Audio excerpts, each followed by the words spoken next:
गंजाम केरांडीमाल पर्वत में किपरि मां बालकुमारी आविर्भाव हेले चलतु जानिबा। बहुत वर्ष पूर्वे गंजाम चिकटी नामक अंचल में राजा केशव राउत शासन करथिले।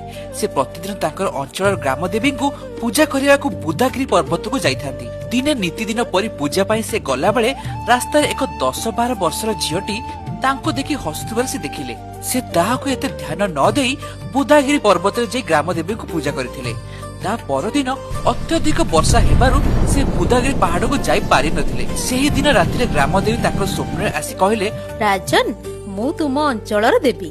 तुमको सेई दिन एक छोट झील रूप मु रास्ता देखा देइथिली। मु एबे आउ बुदागिरी रे नुहे बरং चिकिटी ग्राम निकट रे थिबा केरांडीमाल पर्वत रे वास करूची। तुमे सेठाकु जाई मोर मूर्ति को उद्धार कर एवं पूजा कर। तापर राजा केशव राउत केरांडीमाल पर्वत को जाई देखंती तो सतको सत एक पत्थर कोरडे रे मां को मूर्ति थिला।